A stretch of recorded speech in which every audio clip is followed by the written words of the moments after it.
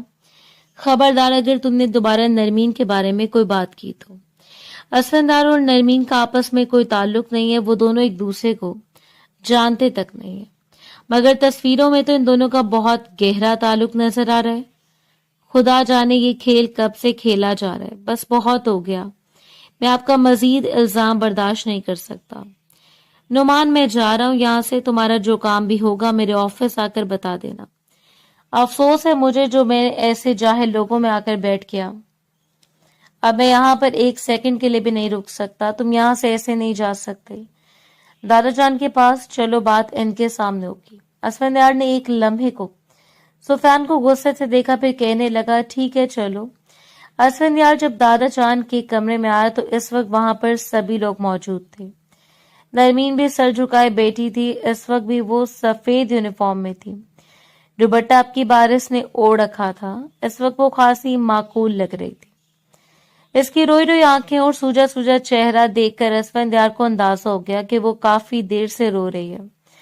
مگر اس سب میں اس کا کیا قصور ہے، یہ سمجھنے سے وہ بیچارہ قاصر تھا.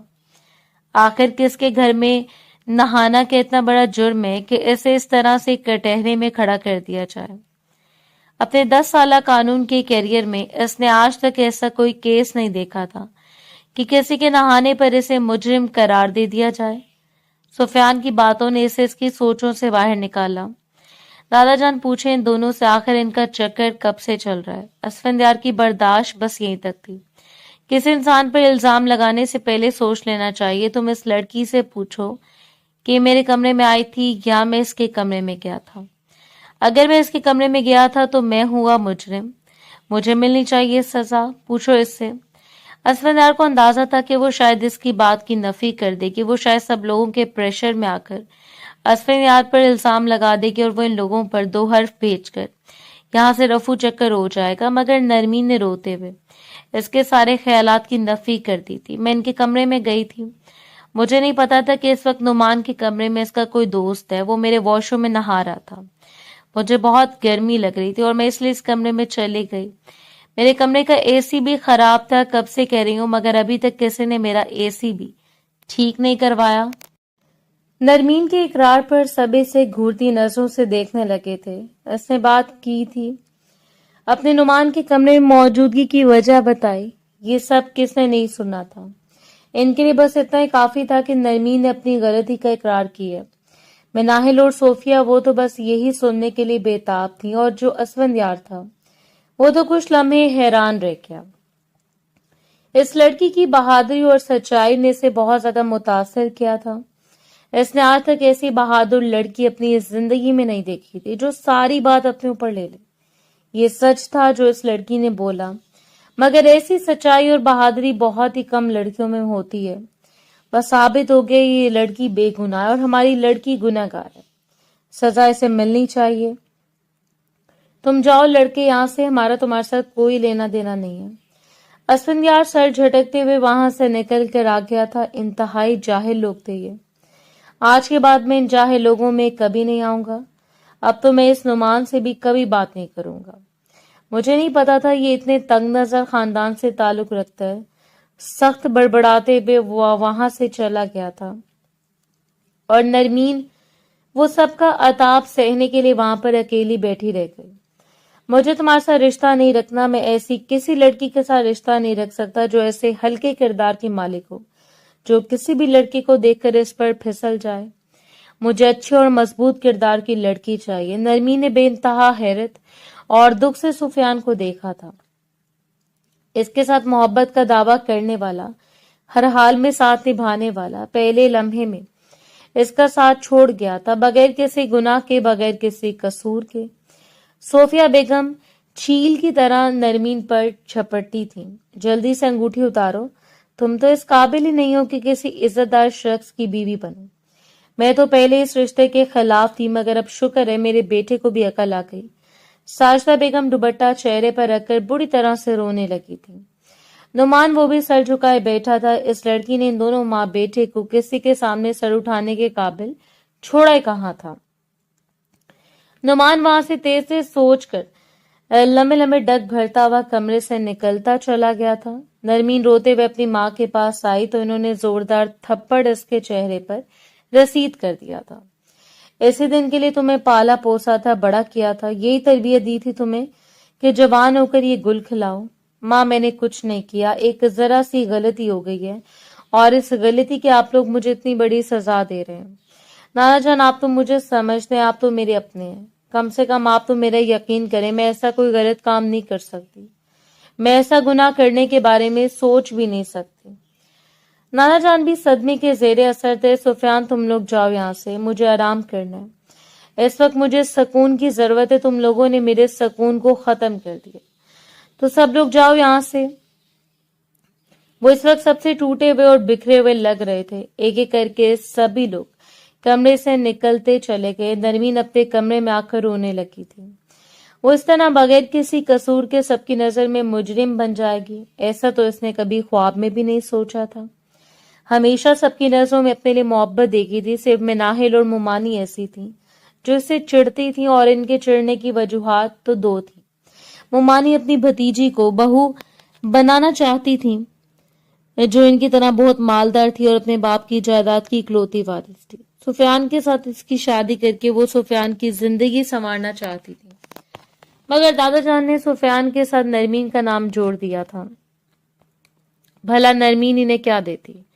ان کے ٹکڑوں پر پلنے والی لڑکی۔ جب ساجدہ بیوہ ہوئی تو دونوں بچوں کو لے کر اپنے مائکے گئی۔ صوفیہ بیگم نے بہت کوشش کی کہ وہ اپنی نند کی دوسری شادی کروا دیں۔ اپنے شوہر کو بھی انہوں نے بہت سمجھایا، ساس سسر پر بھی زور دیا، مگر انہوں نے صوفیہ بیگم کی ایک نہیں سنی۔ ہماری بیٹی اور اس کے دونوں بچے ہم پر بھاری نہیں ہیں، ساجدہ دوسری شادی نہیں کرنا چاہتی اور ہم اس پر زور بھی نہیں دیں گے، اور تم بھی اس بارے میں دوبارہ بات نہیں کرو گی۔ صوفیہ بیگم اپنا سا منہ لے کر رہ گئیں، مگر انہوں نے ساجدہ بیگم کو تنگ کرنے کا اور نیچا دکھانے کا کوئی موقع ہاتھ سے کبھی جانے نہ دیا۔ گھر کے سارے کام کاج وہ ساجدہ سے ہی کرواتی تھیں۔ ایک ایک کر کے انہوں نے سارے نوکروں کو بھی چھٹی دے دی تھی۔ سارا دن ساجدہ کچن میں کھڑی ہو کر گھر کے کام کرتی، صفائیاں، کپڑے دھونا، غرض یہ کہ ساری ذمہ داری ان پر آ گئی تھی۔ ان کے ماں باپ یہ سب دیکھتے تھے، مگر وہ اپنی بہو کو کچھ کہہ نہیں سکتے تھے، کیونکہ بیٹا پوری طرح سے اپنی بیوی کے کہنے سننے میں تھا، اور وہ اس عمر میں اپنے بیٹے سے ہاتھ نہیں دھونا چاہتے تھے۔ جب نرمین اور نعمان بڑے ہوئے تو تب ساجدہ بیگم کو یہ سوچ کر خوشی ہوتی کہ ان کے بچے ان کا سہارا بنیں گے۔ نعمان کو بھی صوفیہ بیگم باہر کے کاموں کے لیے دوڑائے رکھتی، اور وہ بھی خاموشی سے ان کے سارے کام کیے جاتا، جبکہ نرمین کو بھی انہوں نے ماں کے ساتھ کچن میں جھونکنے کا فیصلہ کر لیا۔ ہر وقت وہ تانے دیتی، اپنی نند سے کہتی، ساجدہ اپنی بیٹی کو کچھ سکھا دو، اس سے بھی کھانا بنانا سینا پڑونا سکھاؤ، اگلے گھر جائے گی تو کیا کرے گی۔ تب نرمین انہیں مزے سے کہتی، ممانی مناہل بھی تو کوئی کام نہیں کرتی، میں اور مناہل دونوں ایک ساتھ کھانا بنانا سیکھ لیں گے۔ صوفیہ بیگم کو اس کی بات پر غصہ تو بہت آتا، مگر ضبط کر جاتی۔ مناہل کا باپ اسے اتنا جہیز دے گا کہ اس کے سسرال والوں کا منہ بند ہو جائے گا، مگر تمہارا تو باپ سر پر ہے نہیں جو تمہیں ڈھیر سارا جہیز دے کر رخصت کرے گا۔ تمہارے ساتھ تو صرف سلیقہ اور تربیت ہی جائے گی، اور اگر یہ بھی تمہاری ماں نہ دیکھ سکی تو سب لوگ تمہاری ماں پر ہی تھو تھو کریں گے۔ نرمین تو ان کا منہ دیکھتی رہ جاتی۔ اور پھر جب دادا جان نے نرمین کو گھر میں رکھنے کا فیصلہ کیا تو سب سے زیادہ اعتراض صوفیہ بیگم کو ہی تھا، مگر ان کی کسی نے نہیں سنی۔ اس موقع پر ان کے شوہر نے بھی ان کا ساتھ چھوڑ دیا تھا۔ ان کی ہاں میں ہاں ملانے والا شوہر ہر اس موقع پر اپنے باپ کے فیصلے کو حرف آخر سمجھتا تھا، اور ایک گھر کی لڑکی ہے، ہماری خدمت کرے گی، گھر کو جوڑ کر رکھے گی، باہر سے لڑکی لے کر آؤ گے تو نہ جانے وہ کیسی۔ اور تب سے صوفیہ بیگم اس گھر کی لڑکی کو بھگانے کے چکر میں تھی، اور اب قسمت نے انہیں موقع دیا تو جھٹ سے انہوں نے سفیان کے ساتھ اس کا رشتہ توڑ دیا۔ دادا جان نے پوری رات سوچا کہ وہ نرمین کے لیے اب کیا کر سکتے ہیں۔ اتنا تو انہیں اندازہ ہو گیا تھا کہ سفیان اب کبھی بھی اس سے شادی کرنے کے لیے تیار نہیں ہوگا۔ اب ان کی ساری امیدوں کا مرکز دلاور تھا، جو صوفیہ بیگم کا بڑا بیٹا تھا، مگر نہ 3 میں نہ 13 میں۔ وہ زیادہ تر گھر سے باہر ہی رہتا تھا، اس کا آفس دوسرے شہر میں تھا، تبھی وہ وہاں اپنے لیے ایک الگ اپارٹمنٹ لے کر رہ رہا تھا۔ وہ 40 سال کا ہو گیا تھا، ویب ڈیزائننگ کا کام کرتا تھا۔ باپ نے اسے بہت کہا کہ ان کے کاروبار میں ہاتھ بٹائے، مگر اس نے ان کی ایک نہیں سنی۔ اب دادا جان کو اپنا بڑا پوتا یاد آ گیا تھا۔ انہوں نے کال کر کے دلاور کو گھر بلایا۔ وہ اتنی ایمرجنسی میں بلانے پر حیران تھا، مگر پھر دادا جان نے جب اسے نرمین کے بارے میں بات کی تو کتنی دیر تک وہ حیران رہ گیا۔ نرمین بہت خوبصورت ہے، بالکل کومل سی لڑکی، اگر وہ اسے مل جاتی تو اس میں کوئی گھاٹے کا سودا نہیں تھا۔ اس نے دادا جان کے فیصلے پر سر جھکا دیا۔ دادا جان نے اگلے دن سب لوگوں کو اپنے کمرے میں بلایا اور پھر اپنے فیصلے سے سب کو آگاہ کیا۔ میں نے دلاور اور نرمین کی شادی کا فیصلہ کر لیا۔ دلاور کو بھی اس پر کوئی اعتراض نہیں، اور نرمین تمہیں بھی اعتراض نہیں ہونا چاہیے۔ تمہیں خوش ہونا چاہیے کہ سب کے بعد بھی تمہیں خاندان کا لڑکا اپنانے کے لیے تیار ہے، ورنہ اس موقع پر تو خاندان کے قریبی لوگ ساتھ چھوڑ جاتے ہیں۔ نرمین پھٹی پھٹی آنکھوں سے بے یقینی سے اپنے دادا جان کو دیکھے جا رہی تھی۔ دادا جان ایسے کیسے کر سکتے ہیں آپ؟ دلاور بھائی مجھ سے عمر میں پورے 22 سال بڑے ہیں، میں شادی نہیں کر سکتی، میرا صاف انکار ہے۔ صوفیہ بیگم غصے سے پیچو تاب کھا کر رہ گئیں۔ ایک بیٹے سے اس کل موہی کی جان چھڑوائی تو سسر صاحب دوسرے بیٹے کے اوپر اس کو مرنا چاہتے تھے، مگر انہوں نے بھی کچی گولیاں نہیں کھیلی تھیں۔ ابا جان لگتا ہے اس عمر میں اب سٹھیا گئے۔ مجھے لڑکی اپنے دونوں بیٹوں کے لیے قابل قبول نہیں ہے۔ ایک کے لیے میں نے انکار کیا تو میں دوسرے کے لیے اقرار کروں گی۔ اب تو آپ کے بیٹے کو بھی عقل آ گئی ہے۔ ان کی آنکھوں پر بھی بھانجی کی محبت کی پٹی بندھی تھی، مگر اب وہ پٹی اتری ہے تو وہ اس کی شکل دیکھنے کے لیے تیار نہیں ہے۔ آج انہوں نے مجھے کہا کہ ابا جان سے کہو کہ کوئی بھی راہ چلتا دیکھ کر نرمین کا اس کے ساتھ نکاح کر دیں۔ وہ اس کی شکل دوبارہ نہیں دیکھنا چاہتے، اس کا سایہ بھی وہ اس گھر میں برداشت نہیں کر سکتے۔ تم چپ کرو بہو، مجھے نرمین سے بات کرنے دو۔ دیکھو نرمین بیٹی، اب پہلی والی بات نہیں رہی، اب تمہارے نام کے ساتھ ایک غیر محرم کا نام جڑ گیا، تمہارے اوپر ایک داغ لگ گیا، اور جب کسی لڑکی پر داغ لگ جائے تو کوئی بھی عزت دار شخص اسے اپنانے کے لیے تیار نہیں ہوتا۔ بس نانا جان، میں اس سے زیادہ مزید نہیں سن سکتی، اور نہ میں اس سے زیادہ اپنے بارے میں بکواس سہ سکتی ہوں۔ میں نے کچھ غلط نہیں کیا، کوئی گناہ نہیں کیا، بار بار اپنی صفائی دے رہی ہوں، کوئی مجھ پر یقین ہی نہیں کرتا، مگر اب میں اپنی صفائی نہیں دوں گی۔ آپ لوگوں کو یقین نہیں کرنا تو آپ نہ کریں، مگر میں اس طرح اپنی زندگی کا کسی کو تماشا بنانے کی اجازت نہیں دوں گی۔ اگر آپ کو میرے یہاں رہنے پر اعتراض ہے تو میں یہاں سے چلی جاؤں گی۔ وہ لمبے لمبے ڈگ بھرتی وہاں سے چلی گئی تھی۔ صوفیہ بیگم نے آنکھیں چمکاتے ہوئے سبھی لوگوں کی طرف دیکھا تھا۔ دیکھا تم لوگوں نے اس کی دیدہ دلیری، سب لوگوں کی طرف داری نہیں اسے اس حال تک پہنچایا۔ کافی سارے دن بیت گئے تھے، نرمین کے پیپرز بھی سر پر تھے، مگر اس ساری صورتحال میں وہ ایک لفظ بھی نہیں پڑھ پا رہی تھی، اور مناہل جس نے سارا کھیل کھیلا تھا وہ تو بہت خوش تھے۔ اپنی خوشیوں کے لیے ہندولے میں جھولتے ہوئے وہ بھول گئی کہ دنیا مکافات عمل ہے۔ جو وہ کسی کے لیے گڑھا کھود دے گی تو کل وہ خود بھی اس گڑھے میں گرے گی۔ وہ بہت خوشی سے اپنی سہیلیوں کو اپنا کارنامہ بتاتی اور ان سے داد وصول کرتی۔ اس کی سہیلیاں بھی اس جیسی تھیں۔ چونکہ نرمین اور وہ دونوں ایک ہی کالج میں پڑھتی تھیں تو سبھی لڑکیاں ایک دوسرے کو بھی جانتی تھیں۔